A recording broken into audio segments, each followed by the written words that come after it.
ಸದ್ಯದ ಟ್ರೆಂಡ್ ಪ್ರಕಾರ ಪಶ್ಚಿಮ ಬಂಗಾಳದಲ್ಲಿ ಬಿಜೆಪಿ, ತಮಿಳುನಾಡಿನಲ್ಲಿ ಡಿಎಂಕೆ, ಪುದುಚೇರಿಯಲ್ಲಿ ಎನ್ಡಿಎ, ಕೇರಳದಲ್ಲಿ ಎಲ್ಡಿಎಫ್, ಅಸ್ಸಾಂನಲ್ಲಿ ಬಿಜೆಪಿ. ಇನ್ನು ಬಿಜೆಪಿ 33, ಅಸ್ಸಾಂನಲ್ಲಿ ಬಿಜೆಪಿಗೆ ಸರಿಸಾಟಿ ಆಗ್ತಾ ಇಲ್ಲ ಕಾಂಗ್ರೆಸ್. ಭಾರಿ ಗ್ಯಾಪ್ ಬರ್ತಾ ಇದೆ. ಬಿಜೆಪಿ 33 ಇದ್ರೆ ಕಾಂಗ್ರೆಸ್ 7ರಲ್ಲಿ ಮಾತ್ರ ಮುನ್ನಡೆ.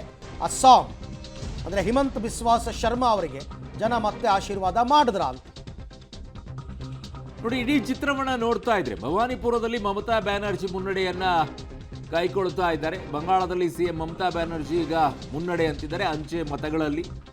ಭವಾನಿಪುರ ತುಂಬಾ ಟಗ್ ಆಫ್ ವಾರ್ ಆಗಿ ನಿಂತುಕೊಂಡಿದ್ದು, ಆ ಕ್ಷೇತ್ರದಲ್ಲಿ ಹೇಗಾದರೂ ಮಾಡಿ ಸೋಲಿಸಲೇಬೇಕು ಅಂತ ಹೇಳಿ. ನಂದಿಗ್ರಾಮದಲ್ಲಿ ಸುವೇಂದು ಅಧಿಕಾರಿ ಮುನ್ನಡೆ, ಬಿಜೆಪಿಯ ಸಿಎಂ ಕ್ಯಾಂಡಿಡೇಟ್. ಬಂಗಾಳದಲ್ಲಿ ಸಿಎಂ ಮಮತಾ ಬ್ಯಾನರ್ಜಿ ಕೂಡ ಮುನ್ನಡೆ ಇದೆ, ಆ ಕಡೆಗೆ ಬಿಜೆಪಿಯ ಕ್ಯಾಂಡಿಡೇಟ್ ಕೂಡ ಮುನ್ನಡೆಯಲ್ಲಿದ್ದಾರೆ.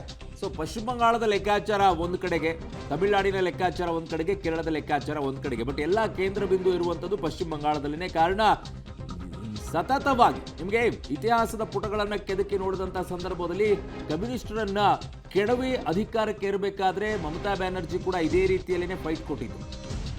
ಐ ಥಿಂಕ್ 2006ರಲ್ಲಿ ಅಂತ ಕಾಣಿಸುತ್ತೆ. ಮಮತಾ ಬ್ಯಾನರ್ಜಿ ಫೈಟ್ ಮಾಡಿದಂಥ ಸಂದರ್ಭದಲ್ಲಿ 30-40 ಸೀಟನ್ನು ಪಡ್ಕೊಳ್ತಾರೆ.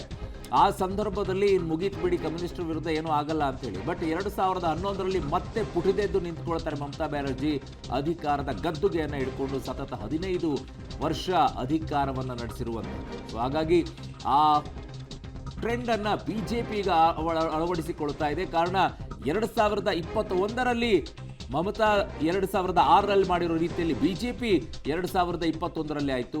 ಈಗ ಟಿಎಂಸಿಯನ್ನು ಕೆಡವೋದ್ರಲ್ಲಿ ಬಿಜೆಪಿ ಯಶಸ್ವಿ ಆಗುತ್ತಾ? ಬಹಳ ಟಗ್ ಆಫ್ ವಾರ್ ಇರುವಂಥ ಕ್ಷೇತ್ರ. ಇನ್ನು ತಮಿಳುನಾಡಿನಲ್ಲಿ 3 ಕ್ಷೇತ್ರಗಳಲ್ಲಿ ವಿಜಯ್ ಪಾರ್ಟಿ ಮುನ್ನಡೆಯನ್ನ ಇದೆ. ಬಟ್ ಅಂಚೆ ಮತಗಳಲ್ಲಿರೋದಿದು. ಸೌಂಡ್ ಮಾಡಿದಷ್ಟು ಕಾಣಿಸಿಕೊಳ್ಳುತ್ತಾ ವಿಜಯ್ ಟಿವಿಕೆ ಪಕ್ಷ ಅನ್ನುವಂಥದ್ದು ಲೆಕ್ಕಾಚಾರಗಳು. ಬಹಳಷ್ಟು ಹೇಳ್ತಾ ಇರೋದು ಇಲ್ಲ ಟಿವಿಕೆಗೆ ದೊಡ್ಡ ಮಟ್ಟದಲ್ಲೇ ಜನ ವೋಟ್ ಹಾಕಿದ್ದಾರೆ ಅಂತ ಹೇಳಿ. ಬಟ್ ಮೇಲ್ನೋಟಕ್ಕೆ ಕಾಣಿಸೋ ರೀತಿಯಲ್ಲಿ ಒಳನೋಟಕ್ಕೆ ಆಗಬೇಕಲ್ವಾ? ಸೊ ಒಳೇಟುಗಳು ಹೇಗಾದರೂ ಇತ್ತ ಅಥವಾ ಬೇಡ, ಹೊಸ ರಿಸ್ಕೇ ಬೇಡ ಅನ್ನುವಂಥ ಲೆಕ್ಕಾಚಾರನ ಈಗಲೇ ಆ ಕನ್ಕ್ಲೂಷನ್ಗೆ ಬರೋಕ್ಕಾಗೋದಿಲ್ಲ. ಕಾರಣ ಇವೆಲ್ಲವೂ ಕೂಡ ಅಂಚೆ ಮತಗಳ ಲೆಕ್ಕಾಚಾರಗಳು. ಹೋಗ್ತಾ ನಿಮಗೆ ಒಂದೊಂದೇ ರೌಂಡ್ಗಳು ಓಪನ್ ಆಗುತ್ತಲ್ಲ, ಒಂದೊಂದು ಸುತ್ತಿಂದು, ಆವಾಗ ಗೊತ್ತಾಗುತ್ತೆ ನಿಜ ಗ್ರೌಂಡಲ್ಲಿ ಏನಾಗಿದೆ ಅಂತ. ನೋಡಿ, ನಿಮಗೆ ಕೇರಳದ ಲೆಕ್ಕಾಚಾರ ಈಗಾಗಲೇ ನಿಮಗೆ ಕೊಡ್ತಾ ಇದ್ದಿದ್ದು. ಇಡೀ 5 ರಾಜ್ಯಗಳಲ್ಲೂ ಕೂಡ ಕಾಂಗ್ರೆಸ್ ಎಲ್ಲಾದರೂ ಕಾಣಿಸಿಕೊಳ್ಳುತ್ತೆ ಅನ್ನೋದೇ ಆದರೆ ಅದು ಕೇರಳ ಮಾತ್ರ. ಇಲ್ಲಿ ಚಿತ್ರಣದಲ್ಲೇ ಇಲ್ಲ ಕಾಂಗ್ರೆಸ್. ಎಲ್ಲೂ ಚಿತ್ರಣದಲ್ಲಿ ಕಾಣಿಸ್ತಾ ಇಲ್ಲ. ಪಶ್ಚಿಮ ಬಂಗಾಳ ಇಲ್ಲ, ಕೇರಳ ಕಾಣಿಸ್ಕೊಳ್ತಾ ಇದೆ, ತಮಿಳುನಾಡು ಇಲ್ಲ, ಪುದುಚೇರಿ ಇಲ್ಲ, ಅಸ್ಸಾಂ ಇಲ್ಲ. ಏನ್ರಿ ಕಾಂಗ್ರೆಸ್ನ ಕತೆ ಇದು? ಎಲ್ಲೂ ಇಲ್ಲ. ಕರ್ನಾಟಕದಲ್ಲೇ ನಾವು ಇದೀವಿ ಅಂತ ಹೇಳ್ಕೊಂಡು ಓಡಾಡಬೇಕು. ನೋಡಿ, ನಾನು ಆಗ್ಲೇ ಹೇಳ್ತಾ ಇದ್ದೆ ನಿಮಗೆ ಕ್ಷಣ ಮಾತ್ರದಲ್ಲಿ ಟ್ರೆಂಡ್ ಬದಲಾಗ್ಬಿಡುತ್ತೆ ಅಂತಂದ್ಬಿಟ್ಟು. ಕೇರಳದಲ್ಲಿ ಅದೇ ಆಗಿದೆ. ಈಗ ಕಾಂಗ್ರೆಸ್ ಅಂದರೆ UDF 69 ಕ್ಷೇತ್ರಗಳಲ್ಲಿ ಮುನ್ನಡೆ. ಎಗೈನ್ ಕಾಂಗ್ರೆಸ್ ಈಗ ಮುನ್ನಡೆ, ಒಂದು 3 ಕ್ಷೇತ್ರ ಜಾಸ್ತಿ ಬಂದಿದೆ. ಕೇರಳದಲ್ಲಿ ಈಗ ಮತ್ತೆ ಕಾಂಗ್ರೆಸ್ಗೆ ಮುನ್ನಡೆ. ಈಗಲೂ ಕೂಡ ಅಂಚೆ ಮತಗಳ ಎಣಿಕೆನೇ ನಡೀತಾ ಇರುತ್ತೆ. 69ರಲ್ಲಿ ಕಾಂಗ್ರೆಸ್, 63ರಲ್ಲಿ LDF ಮುನ್ನಡೆಯಲ್ಲಿ ಇರ್ತಕ್ಕಂಥದ್ದು. 3 ಕ್ಷೇತ್ರಗಳಲ್ಲಿ NDA ಅಭ್ಯರ್ಥಿಗಳು ಮುನ್ನಡೆಯನ್ನು ಕಾಯ್ದುಕೊಂಡಿದ್ದಾರೆ.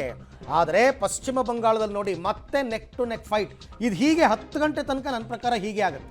BJP 76, TMC 68ರಲ್ಲಿ ಮುನ್ನಡೆಯಲ್ಲಿದೆ. ಆದರೆ ಕಾಂಗ್ರೆಸ್ ಇನ್ನೂ ಖಾತೆಯನ್ನು ತೆರೆದಿಲ್ಲ. ಅರುಣ್ ಹೇಳ್ತಾ ಇದ್ದಂಗೆ ಎಲ್ಲೂ ಇಲ್ಲ. ಬಟ್ ಸ್ವಲ್ಪ ಉಸಿರಾಡುವ ಪರಿಸ್ಥಿತಿ ಇರೋದು ಅವರಿಗೆ ಕೇರಳದಲ್ಲಿ ಮಾತ್ರ, ಬೇರೆ ಎಲ್ಲೂ ಇಲ್ಲ.